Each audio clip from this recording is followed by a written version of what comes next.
Mirëmbrëma të gjithëve. Ju përshëndes nga studio e programit Doktori në familje në ekranin e TV7-s. Në programin e sotëm do të flasim për problematikat që sjell izolimi dhe distancimi social në shtresa të ndryshme të shoqërisë, duke filluar nga fëmijët, gratë shtatzëna, të moshuarit, të sëmurët kronik e deri te konfliktet brenda familjes. Për të na treguar për to kam të ftuar në Skype psikologen klinike Lediona Braho. Përshëndetje Lediona. Mirë ju gjej. Si jeni? Si po kaloni këto ditë? Besoj po kalon mirë, si shumica e njerëzve, duke përballuar këtë situatë pazakont. Ka sfidat e veta pa diskutim, por po përpiqemi të bëjmë maksimumin për të qenë sa më mirë. Po jeni gjithkohës në punë dhe në aktivitet, besoj. Bashkë sot do të flasim për problematikat që sjell izolimi dhe distancimi social. Cilat janë përjetimet psikologjike të popullatës këto ditë të pandemisë së COVID-19? Përjetimet psikologjike janë nga më të ndryshmet.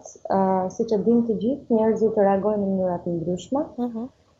Megjithatë, komunikimet që kemi pasur gjatë kësaj periudhe me njerëz të ndryshëm që kanë kërkuar ndihmë psikologjike online, po edhe vëzhgimet gjatë kësaj periudhe, komunikimet nëpërmjet medias pa diskutim, por edhe shfrytëzimi i literaturës fushës, studimet që janë kryer të fundmi, mbi reagimet jo vetëm të shqiptarëve ndaj situatës, por edhe të popullatave të tjera në vende të tjera të botës, tregojnë që përgjithsisht njerëzit kanë disa reagime të përbashkëta. Njerëzit përjetojnë ndjenja izolimi, ndjenja trishtimi, zemërimi, ndjenja faji, ndihen vetëm dhe në përgjithësi janë të stresuar për arsye se sëmundja COVID-19, ashtu si shumica e sëmundjeve infektive që janë kthyer në pandemi, siç kanë qenë për shembull SARS-i apo MERS-i apo Ebola, për të cilat sërish janë bërë studime dhe ka statistika të caktuara, pa diskutim është një stresor i fuqishëm. Dhe ne në gjitha bisedat që kemi pasur bashkë kemi thënë që njerëzit ndaj stresorëve të tillë të mëdhenj, të pazakont, reagojnë në mënyra të ndryshme. Reagojnë me mendje, reagojnë me emocione, reagojnë me trup. Përveç ndryshimeve emocionale që vërehen tek njerëzit gjatë kësaj periudhe dhe që mund të zgjasin në kohë, siç thonë të gjitha studimet, ka edhe ndryshime fizike ose fiziologjike. Mund të ketë vështirësi për të rënë në gjumë, ndërprerje të gjumit, vështirësi me ushqyerjen, dhimbje të caktuara në pjesë të trupit, probleme me frymarrjen, që ndonjëherë njerëzit e ngatronin me simptomat e sëmundjes COVID, për arsye se dhe ajo prek rrugët e frymarrjes, por janë në fakt simptoma dhe shqetësime psikologjike të cilat lidhen me ankthim dhe përjetimet e stresit. Cilët individ janë më të riskuar? Janë të riskuar disa grupe specifike, ndoshta më shumë se sa po them popullata e përgjithshme, dhe sipas organizmave ndërkombëtar, referuar kryesisht OBSH-s, Organizatës Botërore të Shëndetit, grupet më vulnerabël, të quajtura kështu, janë të moshuarit, që ne dim tashmë nga të gjitha informacionet që kemi marrë gjatë kësaj periudhe që për shkak të shëndetit të tyre, sëmundjeve prej cilave mund të vuajnë, pa diskutim janë më të prekshëm dhe më në risk.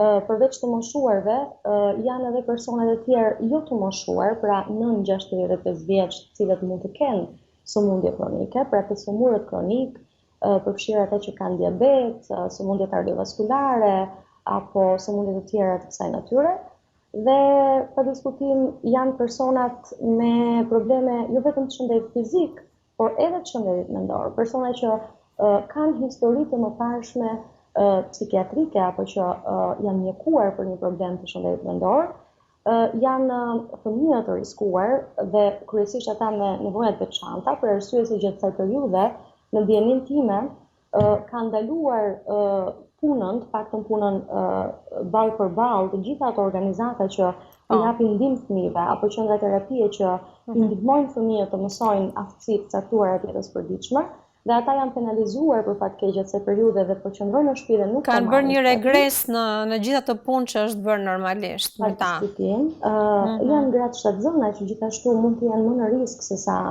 të tjerët, dhe patjetër personat që janë të infektuar, që mund të jenë në shtëpi ose në spital, por edhe familjarët e tyre. Dhe ndoshta të riskuar përveç këtyre grupeve janë edhe ata të cilët kanë konflikte në familje, siç e përmendëm dhe juve. Ne do të ndalemi te këto grupet, do t'i kapim të gjithë, të na thoni diçka për secilin grup. Si po e përjetojnë fëmijët këtë situatë, ku nga shumë aktiv në kopshte, në shkolla, që luanin jashtë, kanë mbi 40 ditë pa dal nga shtëpia, dolën të dielën dhe sërish janë të mbyllur brenda. Po, është e vërtet që fëmijët reagojnë dhe kanë reagimet e tyre specifike krahasuar me të rriturit. Përgjithsisht bëhet ndarja në grup mosha kur shihen reagimet e fëmijëve, shenjat e tyre tipike.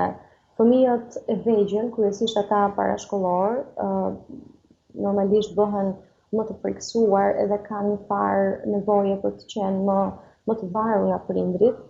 Në komunikimet që kanë pasur me prindër, kryesisht nënat, të cilat kanë marrë në telefon për të pyetur se si mund të komunikojnë me fëmijët për situatën, se si mund të adresojnë çështjet emocionale, frikën e fëmijëve apo pasigurinë e fëmijëve, apo edhe simptomat të tjera që fëmijët mund shfaqin, për shembull probleme me gjumin apo refuzim të ushqimit.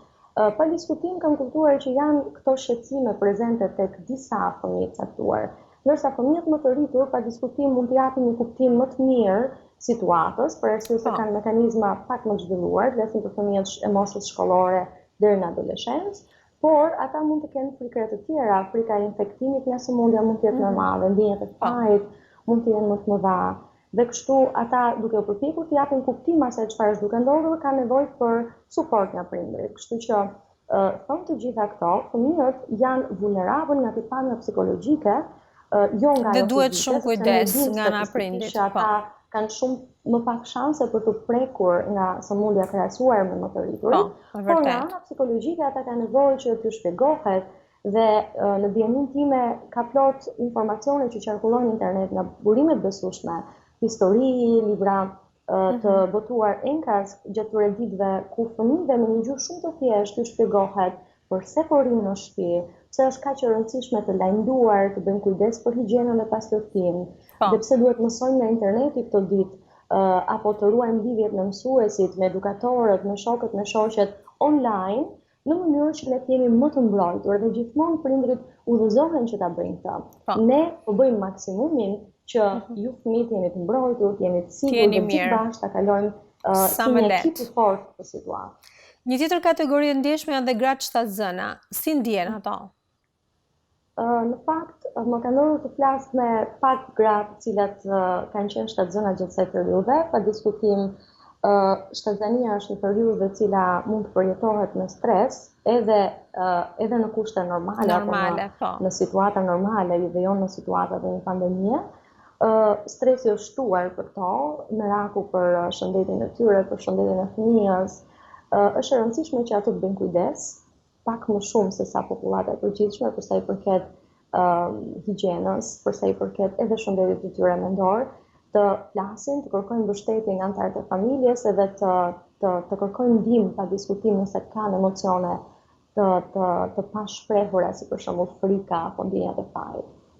Po personat e infektuar dhe familjarët e tyre, si mund ta përballojmë këtë situatë? Ata janë në kategori në fakt që janë më specifike, do të them, se të tjerët, për arsye se për shkak të natyrës së këtij stresori me të cilin të përballen, i cili pamundson njerëzit të kërkojnë suport fizik, komfort fizik, që është në fakt gjëja ndaj së cilës priremi kur jemi të stresuar.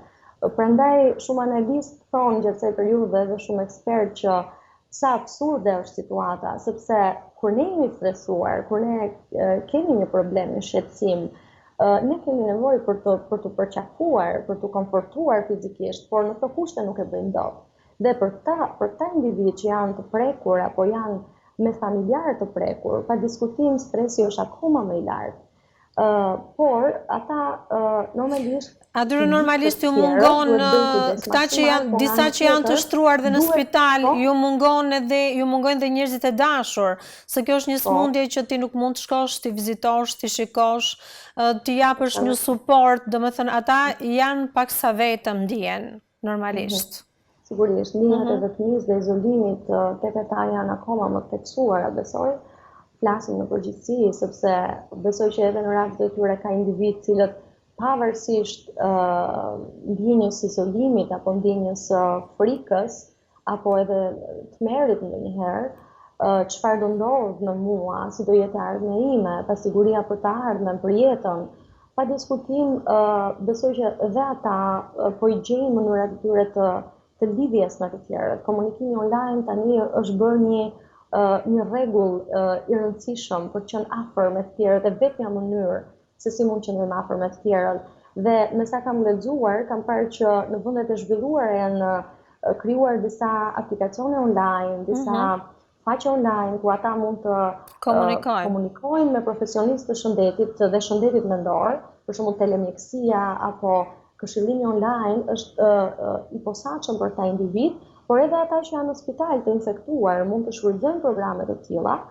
Mjafton një telefon, një smartphone për të qenë të lidhur në çdo moment të ditës me personat jashtë ambientit ku ata janë të izoluar, por për të përjetuar lidhjen emocionale me personat e rëndësishëm, plus personat që ofrojnë ndihmë psikologjike.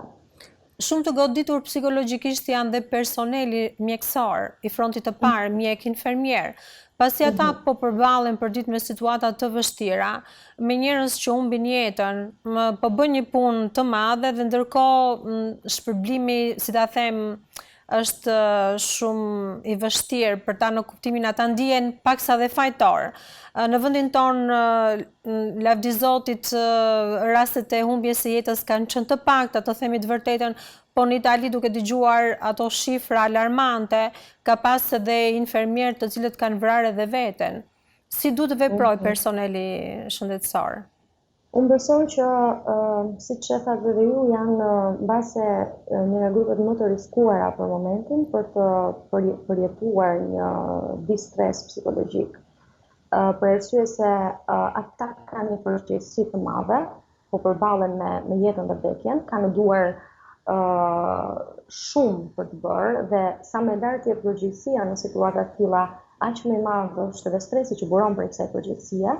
Për një pjesë të mirë është një situatë, është një sëmundje re, secilës nuk është gjetur vaksina, ata mund të përballen për ditë në frontin e parë të kësaj betejë dhe çdo ditë mund të jetë stresante për ta dhe kështu bëhen pjesë një rrethi vicioz të stresit.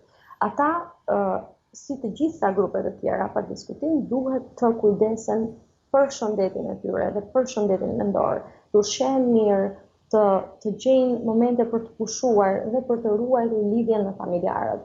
Unë kam dëgjuar dëshmi në media të atyre infermierëve dhe mjekëve të cilët për javë të tëra nuk kanë takuar personat të familjes, është e kuptueshme, është e vështirë nga pikpamja emocionale, por kurajoja, forca personale, besimi personal, fuqia e gjithë secilit prej tyre mund të ndihmojnë në këto ditë vështira për ta përballuar sa më mirë situatën.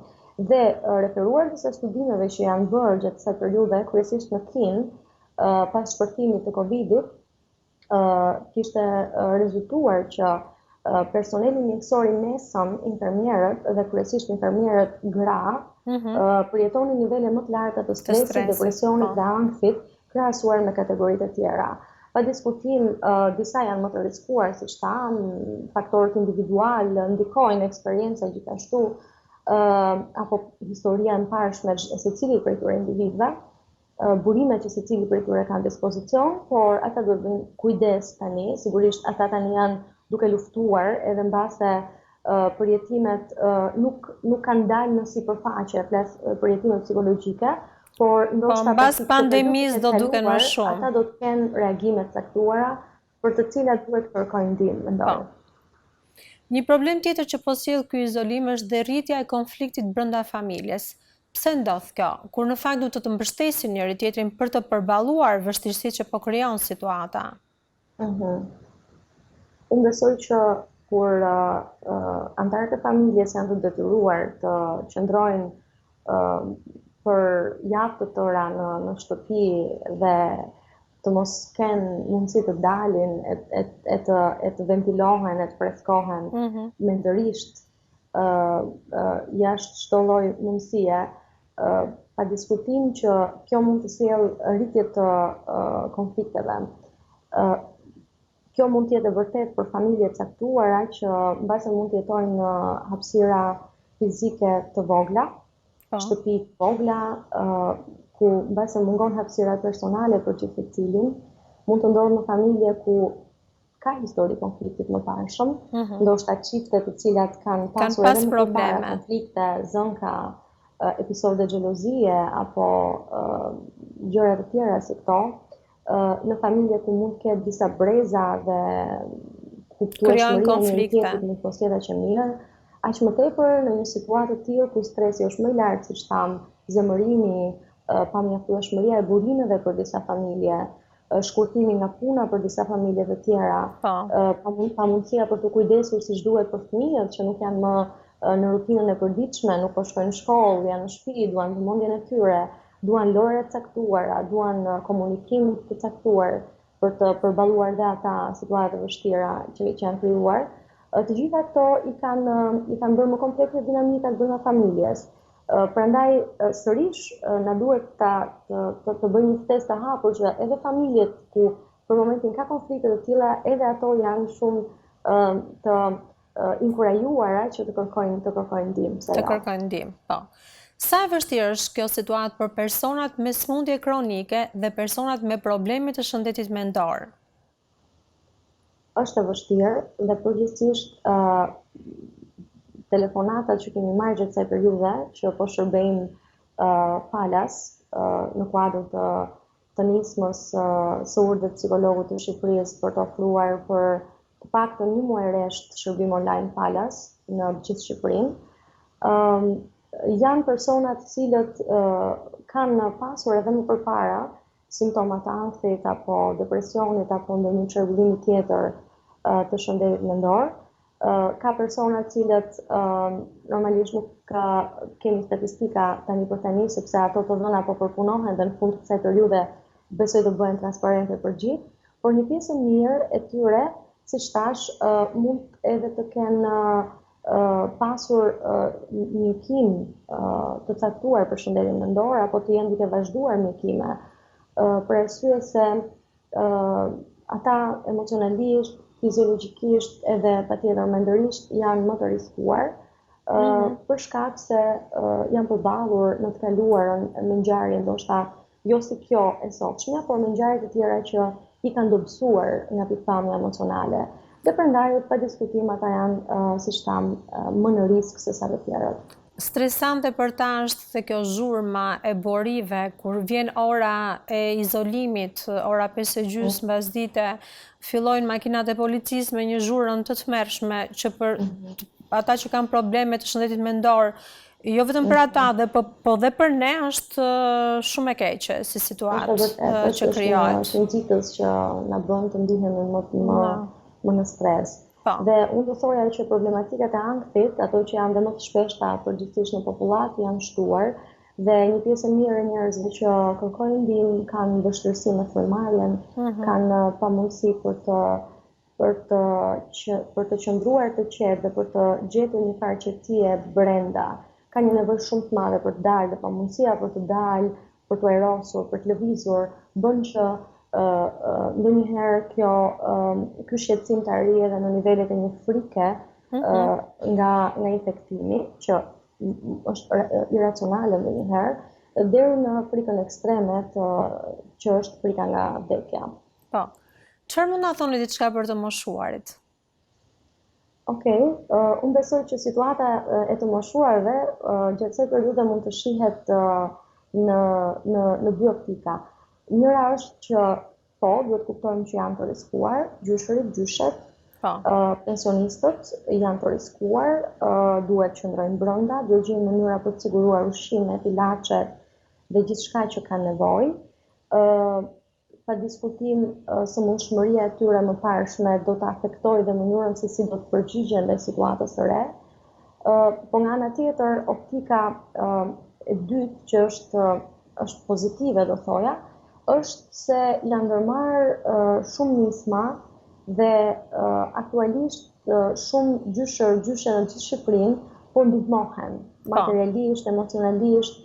Një pjesë e mirë e njerëzve janë mobilizuar, po them autoritetet lokale, qeveritare, janë mobilizuar për të ndihmuar, po nga ana tjetër ka edhe nisma personale nga individ apo nga grupe të cilët kanë marrë iniciativën për të shkuar, për të fitur deri më der, për të bërë pazaret, për të siguruar ilaçet dhe gjithë gjërat që ata kanë nevojë. Kështu që sa të riskuar janë nga një anë, nga ana tjetër janë edhe të parë që janë ndihmuar në mënyrë që ta përballojnë sa më lehtë këtë situatë. Po, të moshuarit janë persona të cilët duan të jenë shumë social, duke qenë se janë të izoluar në shtëpi, atëherë ju mungojnë takimet me fëmijët e tyre, sidomos me nipët dhe me mbesat.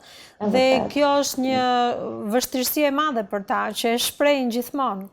Është e vështirë për ta, për diskutim, por besoj që në mjetet e komunikimit virtual ata e kanë zbutur e artë në këto ditë që po jetojmë, që t'i shohin për ditë nipërit, mbesat, fëmijët edhe ta ruajnë lidhjen emocionale që është një faktor mbrojtës për ta në këto ditë. Të lutem Lediona, disa këshilla që do të jepnit se si mund të përballojmë stresin e krijuar nga pandemia e COVID-19. Janë disa udhëzime në fakt ndërkombëtare që kanë qarkulluar prej kohësh edhe që janë provuar se i ndihmojnë të gjithë njerëzit, të gjitha grupet për cilat ne folëm, gjithë popullatën e përgjithshme në këto ditë. Pa diskutim, njerëzit mund të marrin parasysh ato udhëzime bazë që janë së pari informimi i saktë edhe korrekt. Ka shumë informacione që qarkullojnë, shpesh herë disa janë të pasakta dhe të tjerat janë zyrtare. E mira është njerëzit në këtë periudhë të informohen në burimin e zyrtare të informacionit, të informohen një herë ose dy herë në ditë dhe jo gjatë gjithë kohës, duke kërkuar informacione të vazhdueshme. Ndaj duhet të ruhen nga informimi i tepërt dhe nga keq informimi dhe nga mbi ekspozimi, kryesisht nga imazheve apo nga informacioneve që sjellin frikë, trishtim apo zemërim, siç mund të jenë imazhet e personave të sëmurë apo lajmet mbi vetvrasjet apo të tilla si këto. Pra, informim korrekt dhe mburime zyrtare.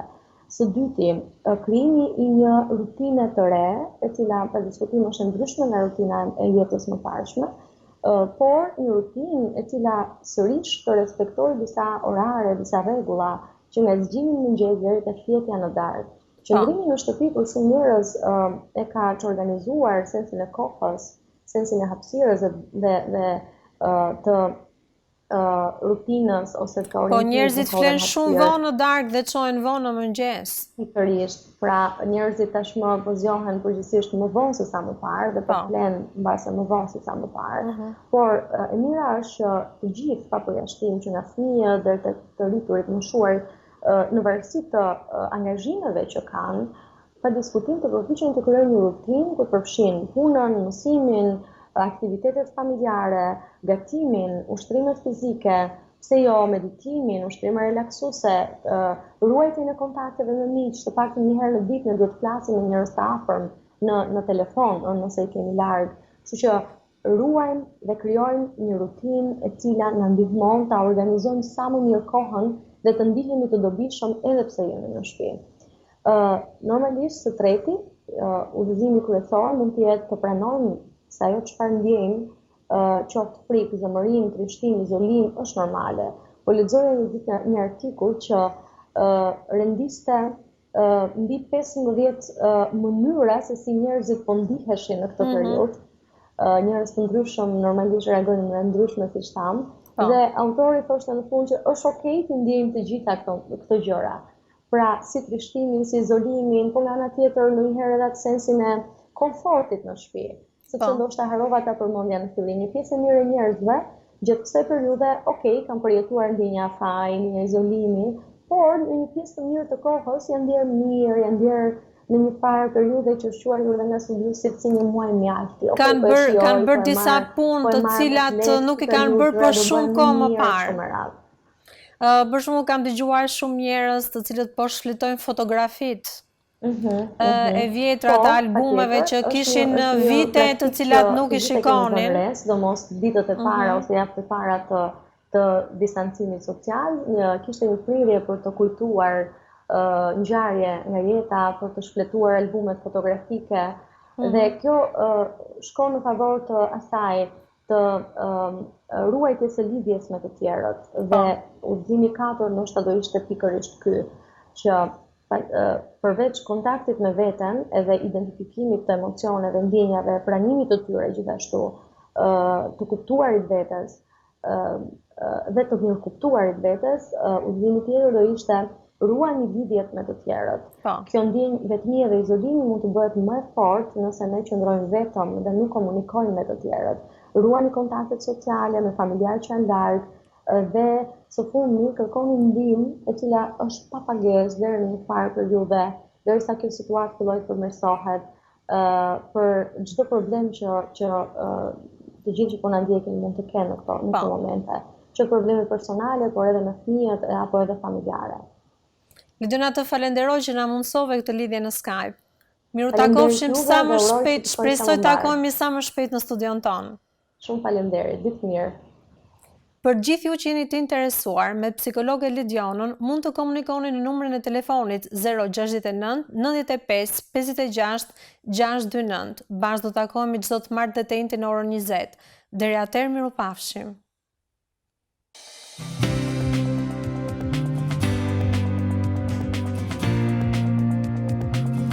Shqetësoni. Diella është një. Shpesh filloj të heshtje.